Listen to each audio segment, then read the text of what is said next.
Assalamualaikum warahmatullahi wabarakatuh. Perkenalkan, nama saya Rizky Ananda Siregar dengan NIM 0309213027. Adapun tujuan utama saya di sini untuk pembuatan video yaitu dalam rangka untuk memenuhi tugas berupa micro teaching dari mata kuliah Inovasi Pembelajaran IPS. Langsung saja untuk mempersingkat waktu, kita akan melaksanakan tugas video tersebut. Assalamualaikum warahmatullahi wabarakatuh, anak-anak Bapak semua. Baik, pada hari ini kita akan memasuki mata pelajaran Bapak ya, seperti biasanya, yaitu dengan mata pelajaran Sejarah Manusia Purba di Indonesia. Nah, sebelum kita masuk kepada materi pembelajaran hari ini, alangkah baiknya kepada ketua kelas untuk memimpin doa sehingga nantinya pembelajaran kita pada hari ini dapat diberkahi ataupun dirahmati oleh Allah Subhanahu wa taala sehingga dapat bermanfaat bagi diri kita sendiri maupun orang-orang yang ada di sekitar kita. Untuk kepada ketua kelas, Bapak persilakan berdoa. Baik, terima kasih kepada ketua kelas telah memimpin doa kita bersama. Langsung saja kita akan masuk ke materi pembelajaran yang seperti Bapak sebutkan tadi. Akan tetapi untuk daripada itu, materi pembelajaran kita yang sebelumnya adalah mengenal ciri-ciri manusia purba yang ada di Indonesia. Nah, setelah materi yang minggu lalu, jadi kita kaitkan dengan materi pembelajaran pada hari ini, yaitu sejarah adanya manusia purba di negara Indonesia. Seperti apa karakteristik utamanya, seperti apa penggambarannya, ataupun ilustrasinya. Untuk daripada itu, anak-anak Bapak bisa membuka buku kalian, buku paket yang kemarin Bapak bagikan dari perpustakaan pada halaman 72. Baik, di halaman 72 ini kita akan mempelajari mengenai bagaimana sih sejarah awal mula munculnya manusia purba yang ada di Indonesia. Untuk daripada itu, kita akan sama-sama menelusuri, sama-sama akan mempelajari bagaimana sih mengenai materi kita kali ini. Oke, telah kita pelajari mengenai materi sejarah manusia purba kali ini dan telah kita baca. Untuk daripada itu, setelah adanya pembacaan materi yang ada di buku paket ini tersebut, maka Bapak akan melanjutkan untuk menjelaskan daripada materi kita kali ini. Nah, jadi sejarah awalnya muncul manusia purba di Indonesia adanya perkawinan silang antara nenek moyang dan kakek moyang kita dulu. Nah, sehingga juga ada tuh pembagian jenis-jenis manusia purba seperti Homo sapiens dan juga yang lainnya.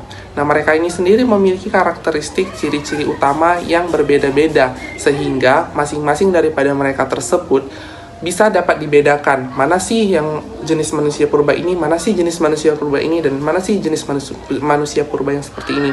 Nah, untuk daripada itu, Bapak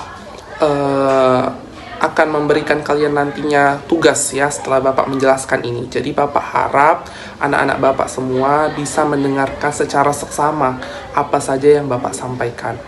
Oke? Oh iya, sebelum Bapak menjelaskan kepada sekretaris, apakah semuanya berhadir pada hari ini atau ada yang absensi atau izin bahkan sakit? Oh, alhamdulillah hadir semua ya pada hari ini, Masya Allah. Berarti kalian sangat antusias dalam menyambut ataupun dalam hal untuk proses pembelajaran kita kali ini ya. Oke, sebentar ya, Bapak akan carikan materinya.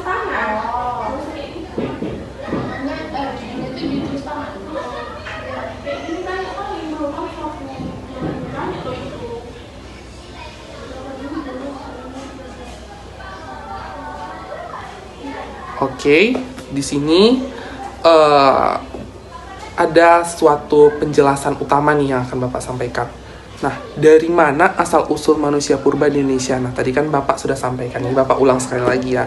Jadi asal-usul pertama kali manusia purba di Indonesia itu adalah nenek moyang Indonesia yang berasal dari Champa. Nah, Champa ini merupakan suatu daerah terpencil yang ada di Kamboja. Mereka termasuk rumpun bangsa Austronia yang terdiri dari ras Mongoloid dan ras Austronoid. Oke, selanjutnya, apa saja sih manusia purba yang ditemukan di Indonesia? Tadi kan Bapak juga sudah menjelaskan. adapun jenis manusia purba ini biar supaya lebih konkret, lebih detail lagi Bapak jelaskan. Yang pertama itu ada Meganthropus, yang kedua adalah Picanthropus, yang ketiga ada Homo wagenius, yang keempat ada Homo soloensis, dan yang kelima ada Homo floresiensis.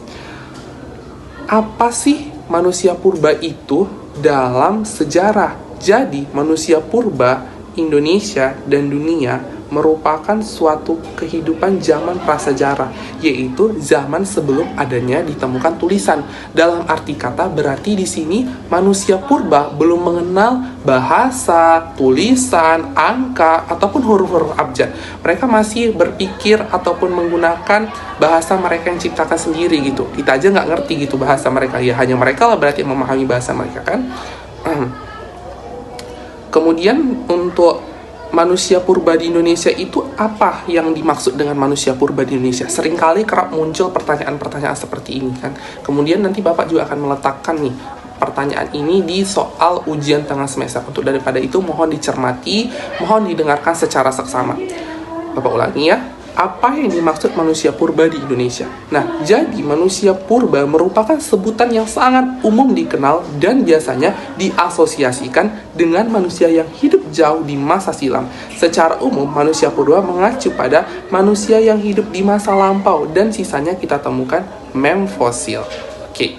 Dan selanjutnya adalah siapa nama manusia purba pertama di Indonesia? Kalau ada yang tahu, tunjuk tangan. Coba, Bapak mau tes nih kereta kita sekalian. Oh, oke. Bagaimana jawabannya? Oh, masih kurang tepat. Jadi Bapak akan berikan secara pentepatannya, yaitu Meganthropus paleojavanicus. Ini merupakan manusia purba tertua yang ditemukan di Indonesia, yang diperkirakan berasal dari zaman Pleistosen awal atau berusia 1 juta hingga 2 juta tahun. Nah, kemudian yang terakhir adalah bagaimana proses kedatangan manusia purba di Indonesia. Nah, jadi di sini mereka masuk ke Indonesia melalui 2 jalur anak-anak Bapak. Yang pertama ada yaitu jalur barat dan yang kedua ada jalur timur. Jalur barat itu melalui Semenanjung Melayu, kemudian masuk ke pulau kita yaitu Sumatera dan menyebarlah ke seluruh Indonesia. Sementara jalur timur melalui Kepulauan Filipina atau Filipin yang kemudian masuk ke pulau Indonesia juga, yaitu Pulau Sulawesi dan menyebar ke seluruh Indonesia. Begitulah penjelasan singkat yang bisa Bapak berikan kepada anak-anak Bapak sekalian.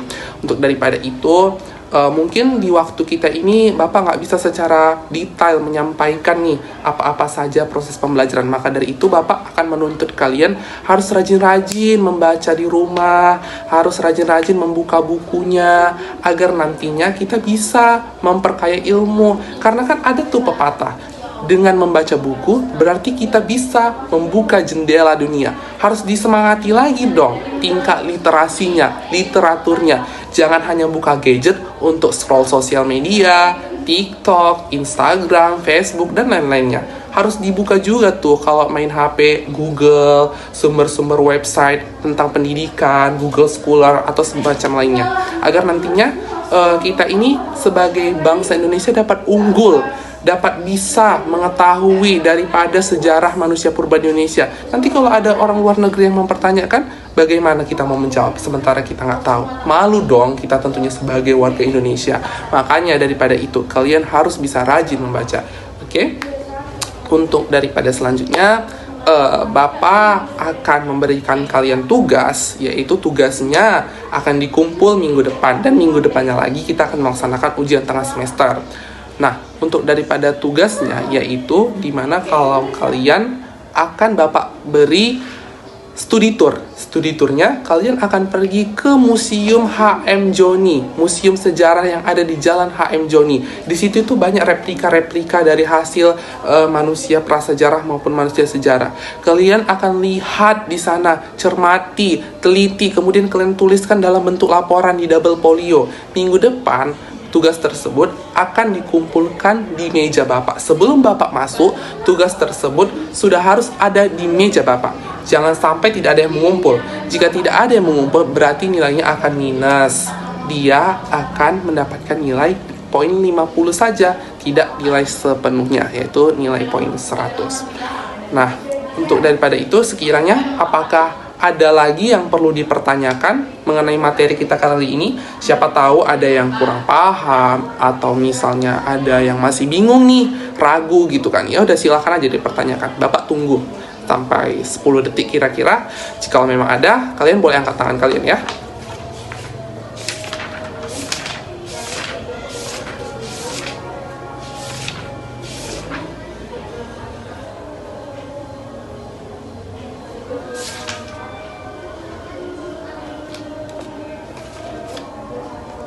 Baik, Bapak rasa nggak ada nih ya yang mau bertanya. Berarti Bapak anggap sudah paham semua, sehingga insya Allah yang tugas Bapak berikan tadi untuk minggu depan kalian kumpulkan, pastinya kalian sudah bisa mengerjakan lah ya. Dan kemudian jangan lupa, bentar lagi nih kita kan akan melaksanakan ujian tengah semester. Dijaga pola kesehatannya agar tidak sakit, sehingga nanti kita bisa mengikuti tuh pelaksanaan ujian tengah semester. Karena itu penting loh anak-anak Bapak, untuk membantu nilai kalian di saat mendapatkan nilai rendah waktu ujian akhir semester nanti. Jadi nilai ujian tengah semester ini sangat berpengaruh untuk di akhir nanti penilaian. Bapak harap kita semua sebagai bangsa Indonesia harus bisa juga berkembang untuk maju, untuk mencintai negara Indonesia, untuk mempelajari sejarah-sejarah Indonesia. Memang mempelajari sejarah-sejarah Indonesia pada buku ini, buku yang Bapak berikan itu akan membuat kalian mungkin ngerasa bosan gitu ya kan, boring lah istilah katanya, karena buat ngantuk, buat capek banyak banget gitu kan. Tapi ya mau gimana lagi, kalau bukan kita yang mengembangkan ataupun berpikir bagaimana sejarah Indonesia tersebut masuknya manusia purba, mau siapa lagi? Kan nggak mungkin kan negara Singapura mempelajari sejarah masuknya manusia purba di Indonesia gitu. Itu mungkin saja sih, tapi nggak secara detail lah, karena kan itu bukan negara mereka juga, negara Indonesia kan. Jadi mereka paling mempelajari sekilas-sekilas saja. Oke. Di sini Bapak, oke, itu kamu tolong dirapikan posisi duduknya, jangan berantakan ya. Mata pelajaran Bapak belum selesai, jadi tolong usahakan selama mata pelajaran Bapak tertib. Posisikan matanya ke depan, jangan mengobrol dengan temannya. Kalau kamu ngobrol di sana, jadi Bapak di sini siapa yang mendengarkan? Untuk apa Bapak capek-capek mengoceh kalau misalnya apa yang Bapak sampaikan kamu tidak mengerti gitu kan? Kita harus bisa saling sama-sama menghargai satu sama lain. Jangan seperti itu ya, lagi diulangi sikapnya. Baik. Oke. Sekiranya di sini ya sepertinya materi yang Bapak sampaikan sudah cukup